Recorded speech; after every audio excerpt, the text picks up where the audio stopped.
super easy. Okay. Yeah. Going good so far. Oh, Okay. I like this question actually. This is a pretty hard one. So it says, a rectangle is formed by the 4 points shown. What's the area in square units of the rectangle? Okay, so it would help to like visualize as a drawing. So what I would do is connect the 4 points together.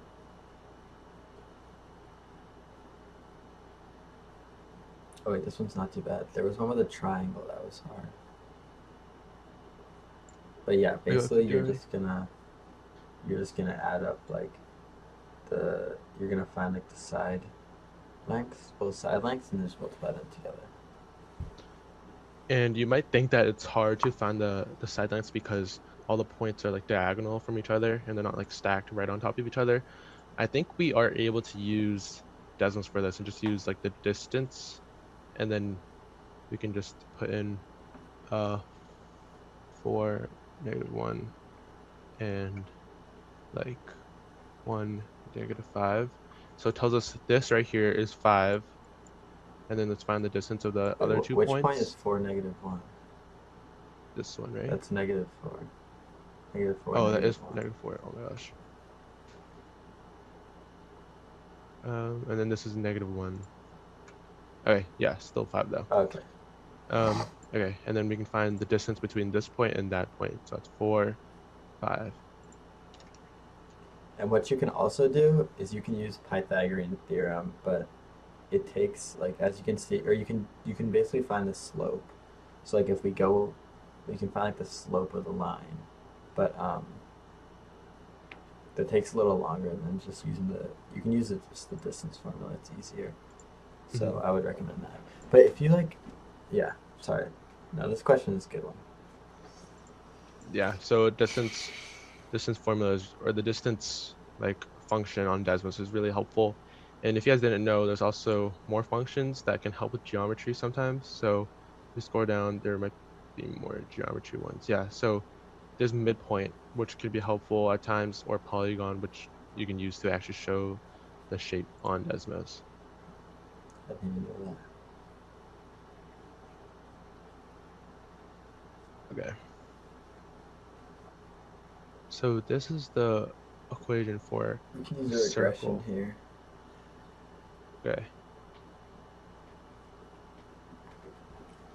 okay, So you want to start off? yeah, so what I would do for this question, obviously this equation is the equation of a circle. And we know the equation of a circle is like x minus k or x minus h squared plus y minus k squared equals r squared. So we can, sorry, we can use that to our advantage and just set these equations equal to each other using like a regression. These two? Yeah, because it's the Okay. same. But we know that the radius is 83, so we can say that r squared is 83. Okay. So if we have this, we can just do, I think can we just do f of x equals that, and then g of x equals that, and then just, You didn't say equals though on the top oh one. yeah, But you and have then to we can just say do, f of x1 equals g of x1. okay. No, not up there. Just in the regression. Yeah. And then you can say x1 equals random 10 and then y1. I don't know why it doesn't have y as like a variable. Oh, you got to use x1 and wait, I don't know actually. Okay, I think that I made it way more difficult than it should have been. Yeah, you have a question? Sorry. I think it's much easier if you just type out the equation and then find a distance from like us like defining the value of t as 73 and then Yeah, you're 71, right. So what and we then can you can do, find out the value. yeah, you're right actually. So yeah, we can just type the equation in and then just plug in each of the answer choices for t. Yeah, so just like, So yeah, I made it like harder than it needs to be. So we can just delete all that. We can delete that one.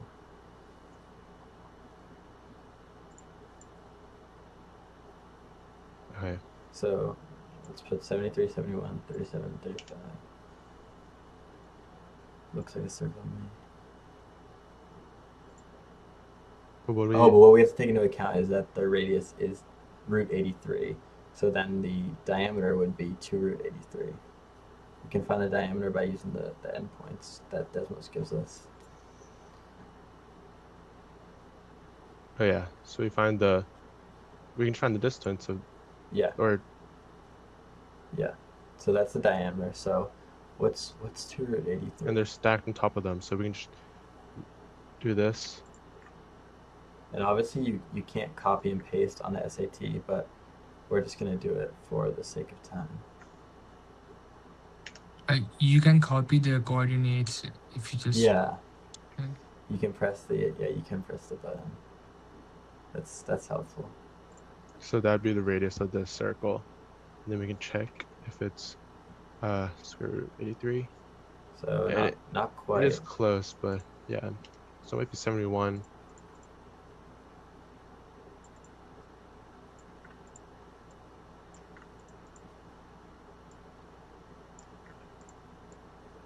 Yeah, so this is a little bit like tedious, but This one also doesn't match up. Wait, I think they're just getting smaller though.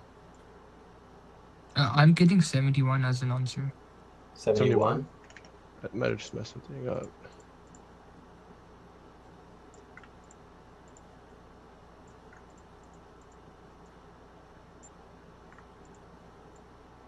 Oh yeah, that is an answer.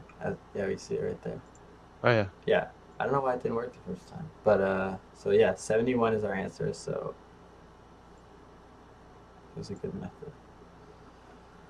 But yeah, that was actually a pretty hard question. So glad we got that one. Okay. We can just. So BC is parallel to DE.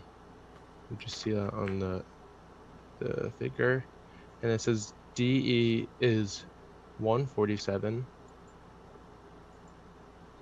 and AE is 245. And then wants us to find the tan of x. So that means we're just doing opposite over adjacent for tan. Okay. And then, so we're just gonna have to use similar triangles to find all of these values. First, we can just do, right here, we can find AD with Pythagorean theorem.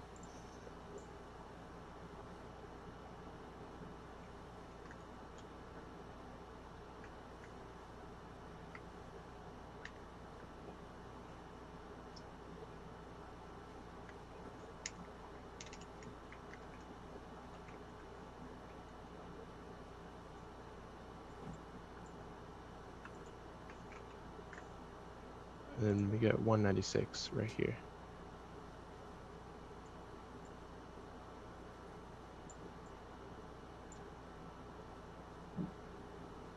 All right. And now we can, I think there is a formula Yeah, to get BC. I think it's like half of, isn't it like half of DE or something? I think this is one you have to memorize the formula for. Yeah, but no worries. But oh no, what we can do is we know that x is equal to e, E. so we can just do tan of e. Oh, I see, I see. Oh yeah, that's helpful. Okay. So it would just be 196 over 147. Yeah, so because BC is parallel to DE, we know that angle x is the same as angle e because we have like corresponding angles. So if the angle is the same, the tan value of that angle will also be the same. So we can just say it's 196 over 147. Everyone get that? And yeah, if you glance at your answer choices, you can see that there's no numbers different than the ones we already have. So it's not going to be like any small numbers where we have to find the actual sides of the smaller triangle. So that was helpful. Wait, we can just go over the questions that Kelly gave us. Yeah, We have time. I have them in my thing. I have them in a Google Draw. Do you want me to screen share? There was this. But you're recording right now, so it might be weird. Okay. So I can download them really quickly. Yeah, you have a question? What's up? Yeah, there was this one question in the 300 questions that this SAT released. It was just like right after this one. Can we attempt that? Yeah. Yeah, Let's do it. we can try that. Let's do that real quick. If it was right after. Okay. Let's Cool. do these Oh. first. I did that question for a video. Oh, you did? Yeah. This one right here. You have to use algebra. Oh my gosh. Oh, it didn't save as a PDF.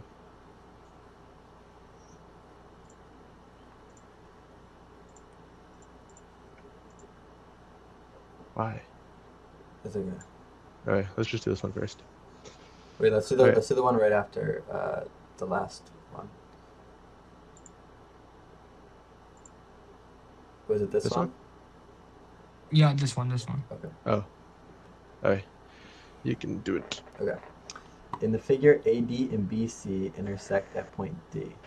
If the length of BD is 5 and the tangent of angle CAD is 1.3, what's the length of AD? Okay. So I think, well, this will be an altitude problem. So AD is our altitude. Hmm. And then BD is 5, so let's just put that in. And what I like to do for these problems is just assign angle values. So I like to say that I like to use 50 and 40 because it won't create anything weird with like 30, 60, 90 triangles or anything. So let's say that C is like 40.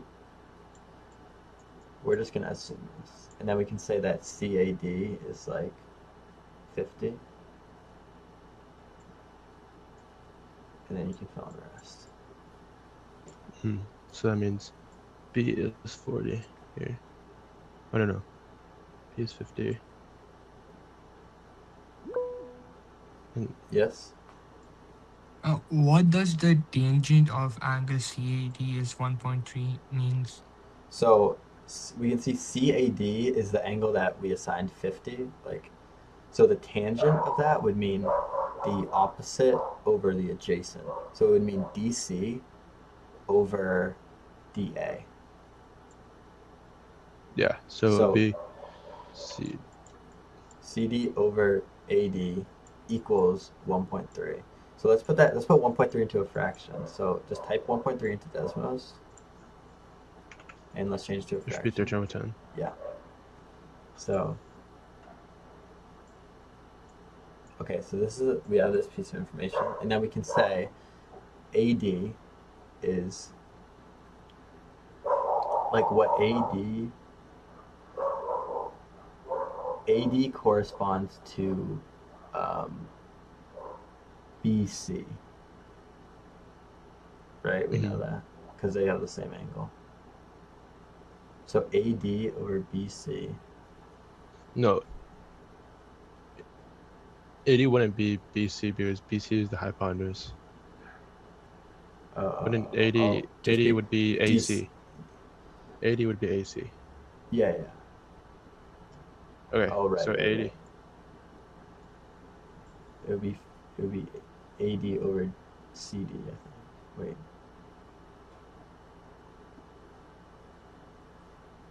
Equals 5 over DA. Oh wait, AD again. When it gives us two triangles like this, it's kind of confusing. Oh, okay. So BD over AD. Oh, 5 over AD equals 13 over 10, I think. Wait, no, equals 10 over 13. I'm pretty sure. Because with similar triangles, what we can see is because BD is 5, and we see that angle 40 is across from it, so angle 5 is across from 40. So 5 over the other 40-degree angle, or the other 40-degree side would be AD. So 5 over AD equals the two 50-degree sides. So that would be, let's see, where's CD? Yeah, CD is across from 50. And then, And 80 is across from 50 as well. yeah, So that means CD is equal to 80. yes, you have a question? I kind of didn't get it why we went into angles. Like can't we just add BD in DC so we get 18 of BC and use BD and AD as an in hypotenuse formula to find BA and then use BC and BA to find AC. Yeah, would you like to? Like sorry, I misread the question. Oh, that's Sorry. okay. No worries. I Well, think the you reason, thought that CD is 13. I think this is the tangent of angle. So I think that was confusing. but the reason we got into angles was because I think it makes things easier to like visualize, because we wouldn't know, like otherwise we wouldn't know that angle C is the same as like angle BAD. So I think it just helps to visualize. But so what we were saying was that 5, which is across from the 40 degree, over AD, which is also across from the 40 degree, is equal to the small across from the 50 degree. So AD.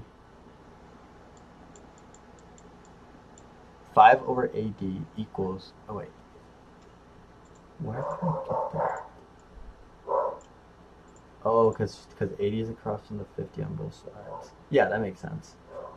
Equals AD over CD. I think. Does that make sense? Then what is it equal to? Equals 5 over AD. So that's just telling that CD is 5. But that doesn't. No.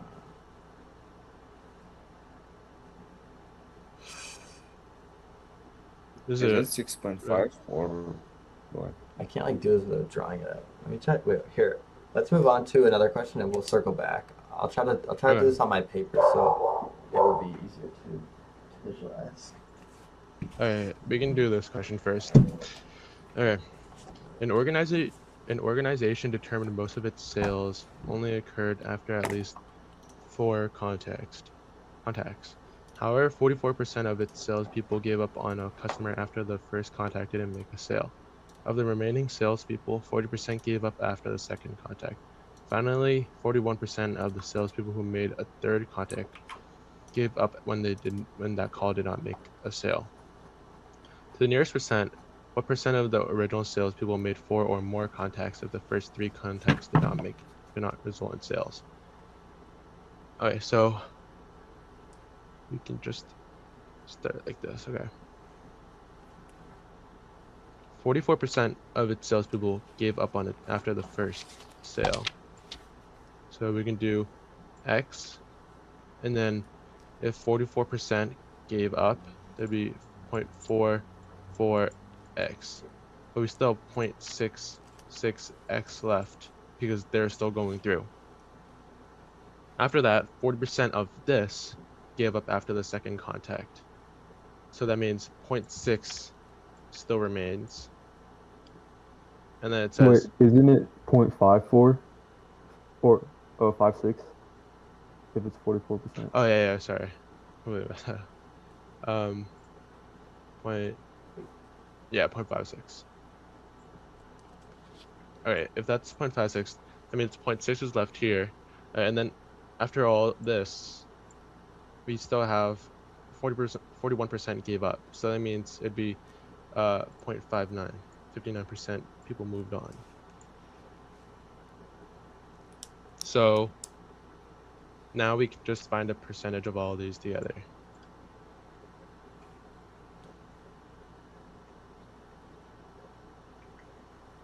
And then to the nearest percent, it would be this times by 100 would give us the percentage. So it'd be to 20%. So they kept moving on, basically. It'd be 20%.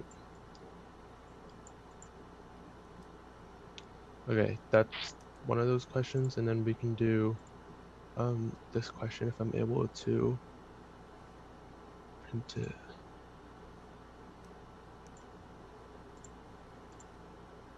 Okay. It might be a little hard to read. Okay.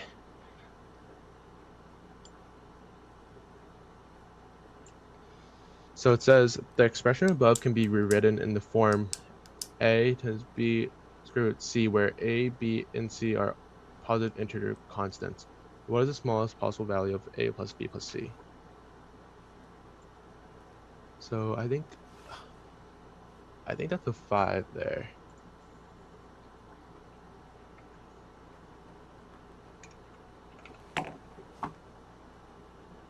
So we have this. And then we want to rewrite it in the form a. Wait, what does that say? I can't see because Dr. Ahmed is in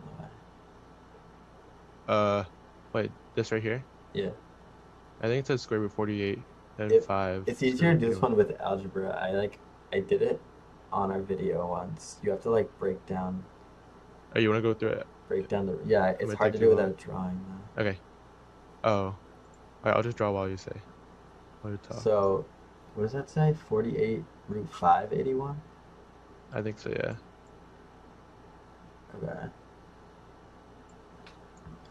Okay. So, can we rewrite in the form a to the b root of c, where a, b, and c are constants? Okay. So, what we can do is we can break down 48 into like you know components, yeah. Yeah, it's like, so you can do like we can simplify the root, basically, is what I'm trying to say. Mm-hmm. So we can just put we can take 4 out, and that will leave us with 12. And we can take 16 out, and then that would leave us with 4 root 3. Yeah.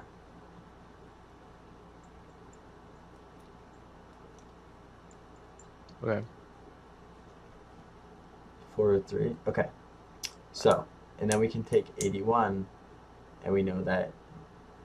Oh wait, does it work with fifth roots though? I think we did it with fifth roots. I think it's the same. So 81 is 3 to the power of 4. So we can rewrite 81 as 4 over 5, because this means that 3 will be to the power of 4, and then it would be square rooted, or it'd be to the 5th root. Yeah, and then you can see that square root 3 can be written as 3 to the 1/2. Yeah, so it'd be 2 4 over 4, which is 1/2. It'd be 4 times 3 to the 1/2. We do 4 times 3 to the 1/2 times 3 to the 4/5. And so that simplifies to 3 to the 2/5. Wait, 4/10. Yeah. Mm-hmm. So when it's a multiply while they have the same base, that means the exponents are added together. Yeah. So that equals 5 plus 8, so it'd be 13/10. Yeah. So it'd just be 3 to the 13/10. Okay. And then it'd be 4 times that, because we still have the 4 in front of the root 3 from before. Wait. Yeah. Yeah. So 4 times that, and then we can simplify that into a root form. So we can do 4. Be 10 over here, and then be 3 to 13. the 13th. So a plus b plus c. Oh, the smallest possible value. So what we could do here is, instead of doing 3 to the 13th, what we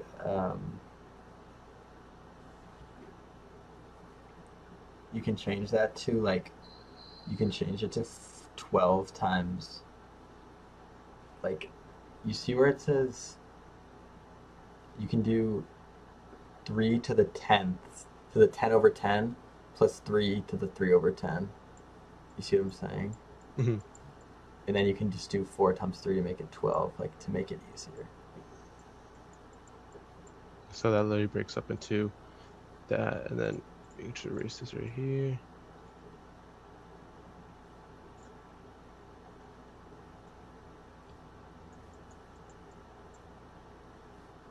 So that means it's 3 is here, so it multiplies to the 4. So that'd be 12 times 10. Yeah. And then so, this would be 3 to 3. so then it would be 12 times the 10th root of 27, where A is Mhm. 12, B is 10, and C is 27. So 10 plus 12 plus 27 equals 39. Yeah, 49. You have a question? Yeah, isn't there a Desmos way that we can do this? Let's try it. That'd be very hard. I'm not sure if there is a Desmos way, because I don't know.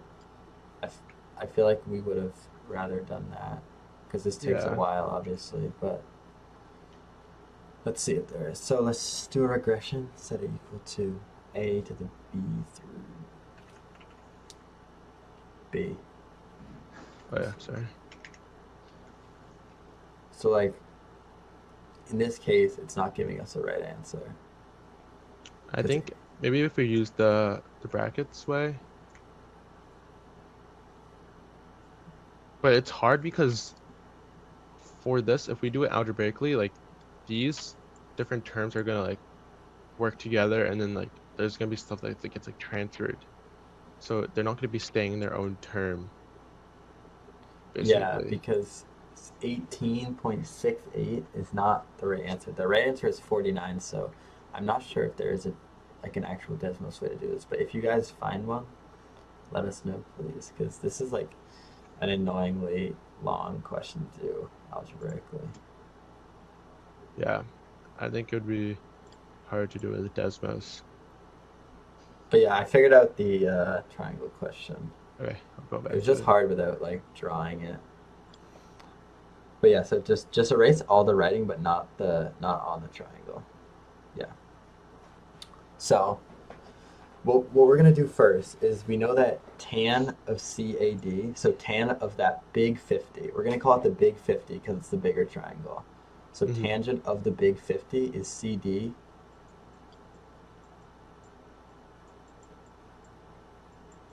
CD over AD.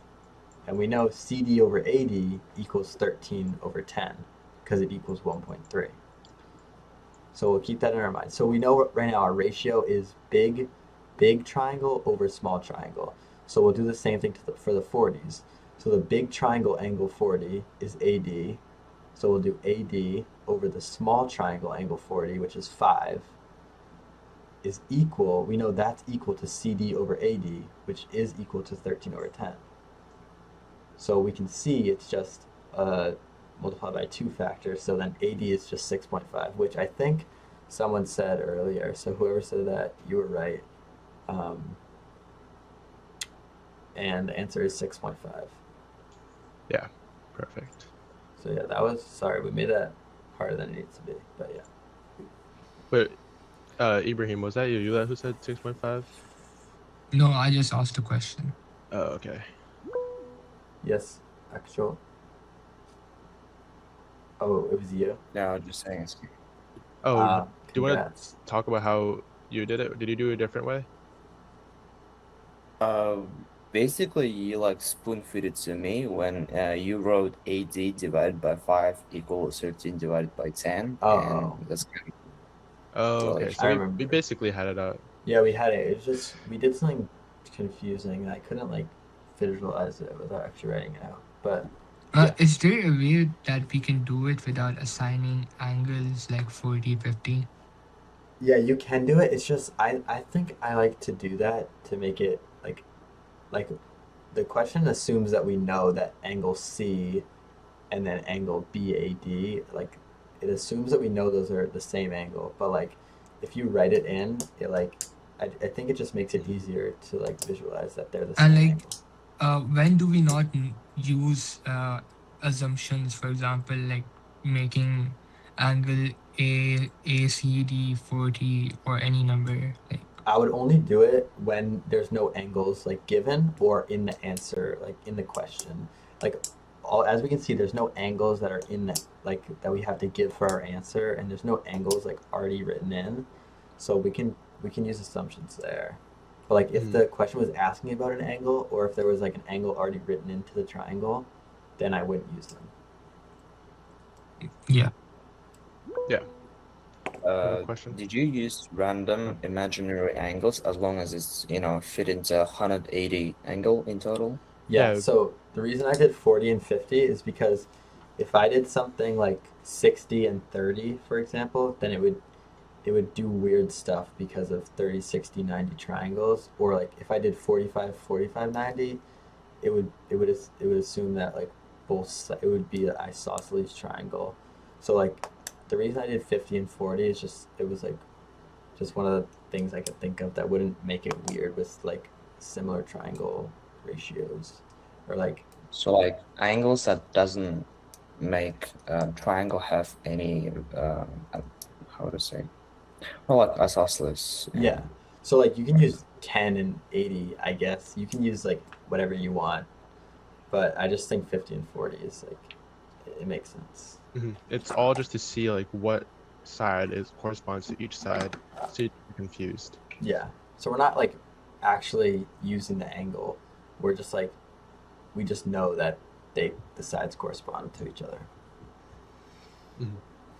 Wait, I have a question. Yeah. So, tangent is opposite over adjacent Mhm. for CAD. Yeah, How for did CAD. how did we know which one is the adjacent? Because So if it's, I think it's just hard to see because it's like on its side. But if we drew it out, so this is the same triangle. It just flipped like vertically. okay. So this would be CAD. So this would be the hypotenuse Oh, that because would the right okay. angle's That there. makes more sense now. Okay. Yeah. Yeah, Okay. so if you get questions like this, you can always draw out individual triangles, like because them being flipped upside down and like together is weird. So if you want to draw them out by themselves, you should go ahead.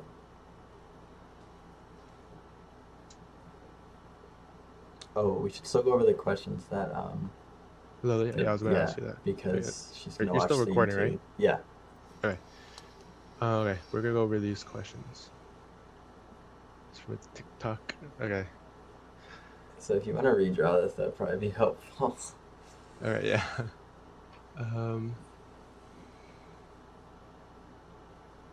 Try. I don't know why it's angled like that. But... It was in a June SAT, this question. Oh, it was? Oh, you remember it? Yeah. Oh, then we better know how to solve it, so in case it comes up again. I don't think I had this question. I don't think I had it either, but who knows? Okay. We also had like weird name shape starting with tetra or something Oh like that. yeah, that was a hard question. It was like tetrahedron shape. I don't know. I think it was experimental one without any scoring. Yeah, I forgot what the question was actually asking, but Oh my gosh, I forgot there was experimental questions. I completely forgot that as a thing. okay. So let's get to it. So Okay. what's a surface area? All right, you want to take this one? Okay, yeah, I can try. So we want to find the surface area of this rectangular pyramid.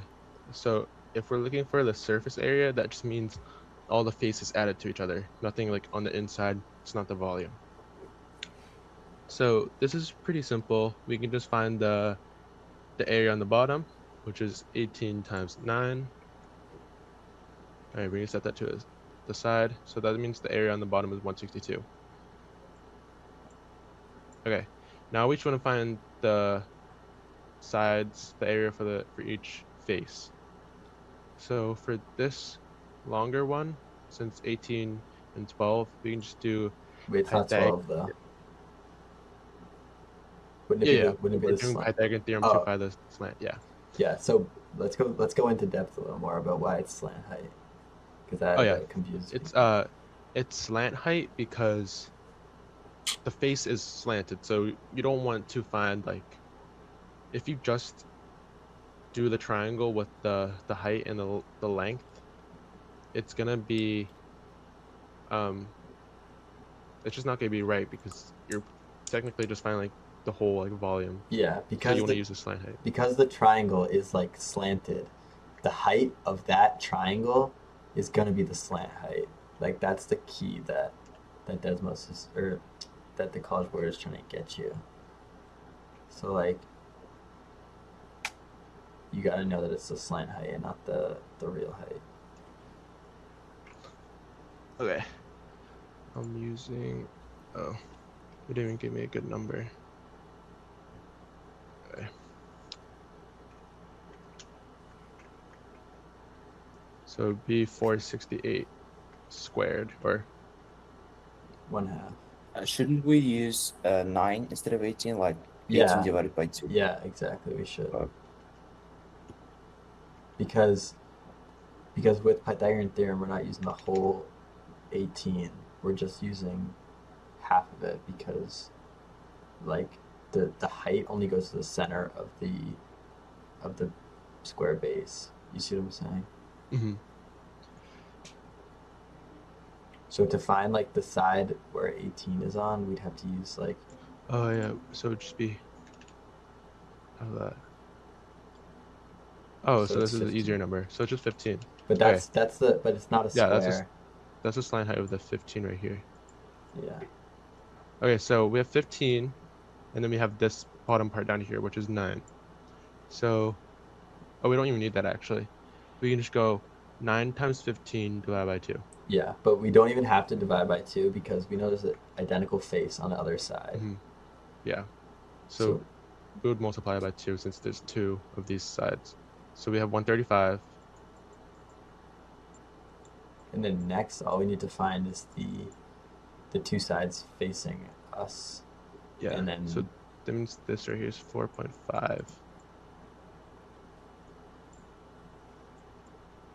Okay, 4.5, and then we want to do that squared plus 12 squared, so we get 164.25, and I don't think that's going to be a good number. it's not, which is weird. 12.8. 12.82. So I guess we'll just use 12.82. Yeah. So 12.82 is that slant height right here. So it'd be 12.82 times 18, and then since there's another side, we would not divide by 2. So it'd be 230.76. So 230.76 plus 162 and plus 135. Yeah, And so then we get kind of a weird number, but that's going to be your final answer. Okay. This one's good. Okay, you want to go over this one? Yeah. Function f is defined by f of x equals negative a to the x plus b, where a and b are constants. In the xy plane, the graph of y equals f of x minus 12 has a y-intercept at 0, negative 75 over 7. The product of a and b is 320 over 7. What's the value of a? Okay, so we know that f of x minus 12 is just going to be negative a x plus b minus 12. So what we can do is put a table. Okay. We can type table and get those points in. So 0, negative 75 over 7. And then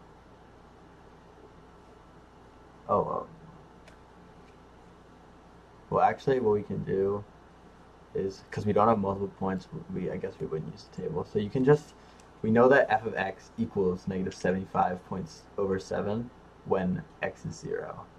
So if we say that negative 75 over 7 equals negative a to the 0 plus b, and we know that anything raised to the power of 0 is just 1, so negative 75 over 7 equals... Wait, no, I didn't do this right. 0 up here, right? Yeah. And then this equals negative 75 over 7. Yeah. And so it would be, since a to the 0 is just 1, because anything to the 0th power is 1, it'd be -1 plus b. And then we could find our b value. B equals 68, -68 over 7, right? Oh wait, why do you have 13? Oh, because 12, yeah.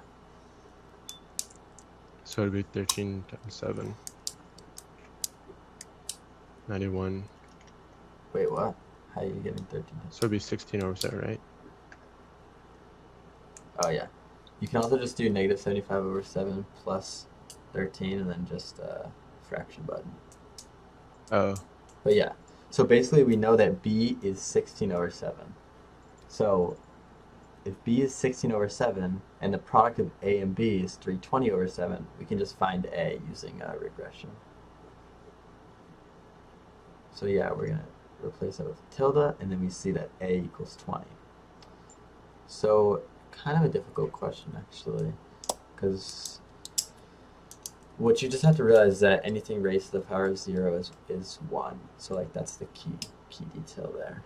But yeah. I think they're trying to like trick you guys up with these two different functions, basically, because there's one function and then they use this function in this equation, and then it gives you the y-intercept for that equation. You just have to understand that you can use this -12 in this function.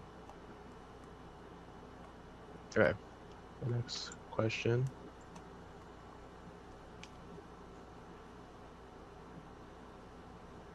I don't really like these ones.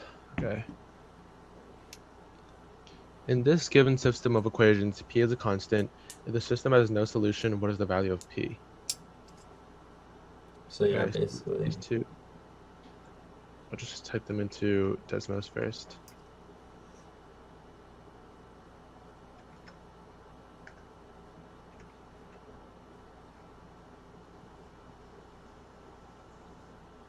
Is that a 9? Yeah. And then we can just drag around, put a slider for p and just drag it around until they have no solution.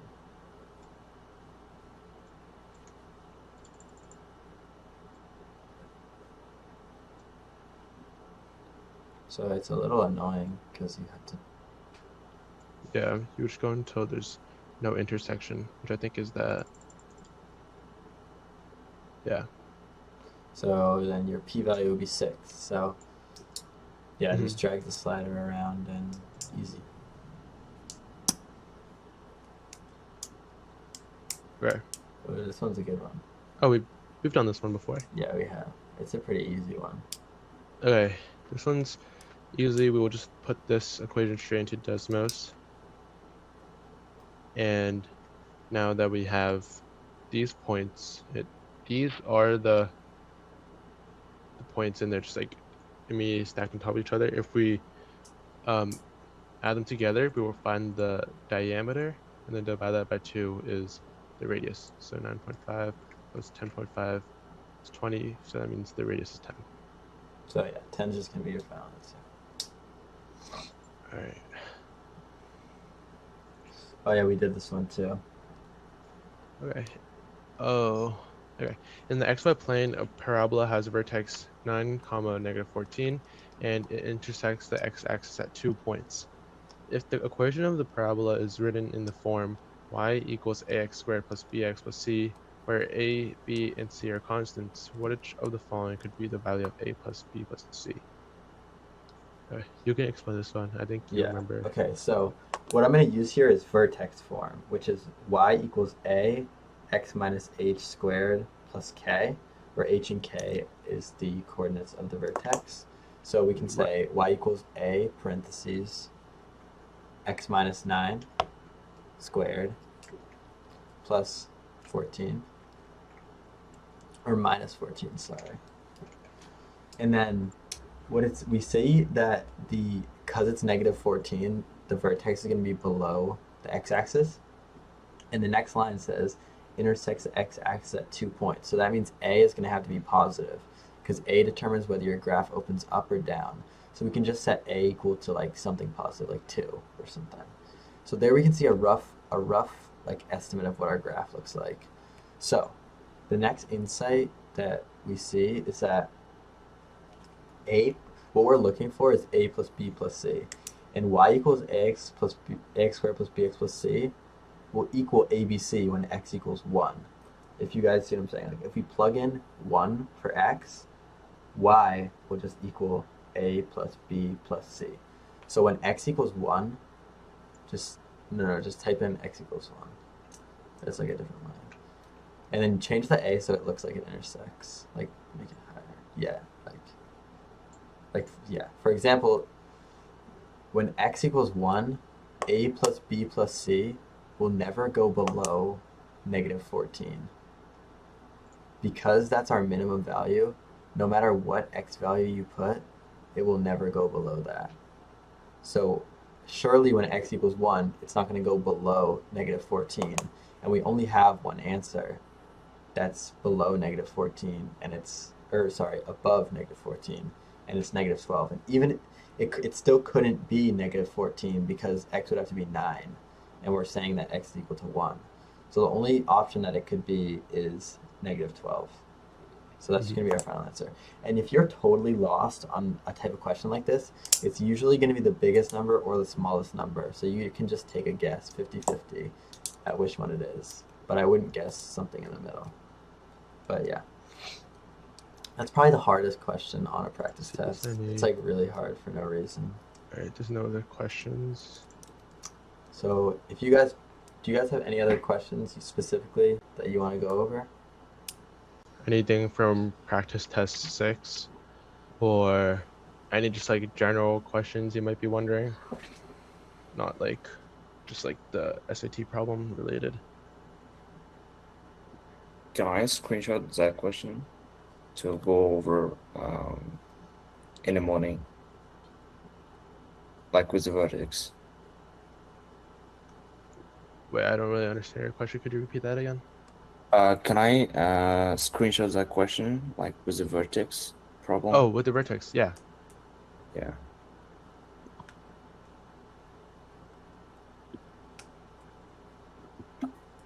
I mean, math is like kind of easy, but understanding the problem is hard since I've been studying math in Russian instead of English in Asia. Oh, yeah.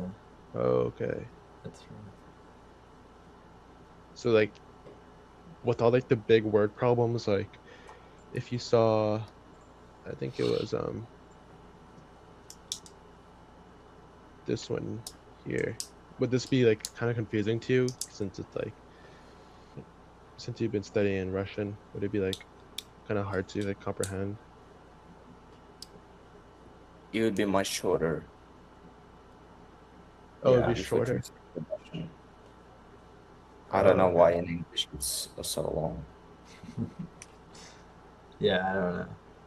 But this question's not too bad, so you can probably see. Yeah. So, do you guys have any other questions you want to go over? Like any like study method questions, like I don't know. Just any, it doesn't even have to be a specific math question, just like any overall questions about like how to do better on the SAT. You wrote the formula for the vertex in lessons right now. Do you have like a document or a total of, how to say it, a document full of those formulas? No, this one, well, you do have a reference sheet, but this formula is not in there. So if you want to learn it, you can learn it. It's just going to be the vertex of the parabola. So yeah, if you want to learn it, you can, but you don't have to. I mean, it could come up, but if you're willing to take the risk of not learning it, then I wouldn't bother. Yeah. And if you were wondering if we like made like a whole document of all the equations you need to know and all the formulas you need to know, we don't have that. But there's a lot of channels on YouTube that have those in descriptions, so you might be able to find something like that, and then you might be to learn those. Yeah. So they're helpful. So I would recommend for you guys in the meantime, until next week, if you're coming back, to take a blue book practice test and like see where you're at and like study the questions you got wrong, and then come back and bring those questions that you don't understand to us, and hopefully we can help you figure it out so you can keep doing better. But yeah, I'd recommend taking a practice test for sure if you can, if you have time. Yeah, especially because there's only around 20 days left. You want to try to take like one at least every week, so you can get as much practice as in. Yeah. Wait, can you guys send out the new questions that College Board released today? Yeah, Or how, Yeah. I don't we know can how you guys upload get the it. PDF, We can upload it to the link tree. I Yeah, guess. I think we can put that into a Linktree. Wait, Okay, also so all those other questions that you put up on Gmail, were those like, these ones right here, right? yeah, were those like, oh, These those are were the just, questions that some people sent in. okay. So people in the Kelly class Lawyer, just yeah. sent those in. Okay.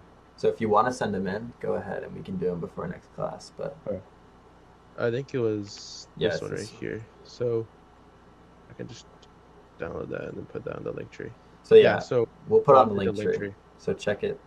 Do you have the reading ones too, or just math? The reading Yeah, ones? we do have the reading ones. Yeah, I Could think we you guys can do probably that too? upload that. Yeah, for sure. Yeah. Any other questions?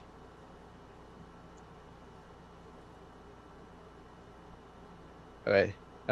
If not, we're just gonna end there. We hope that all these questions and explanations actually helped. If we aren't like explaining well, you guys can definitely tell us because we want to like improve and try to help.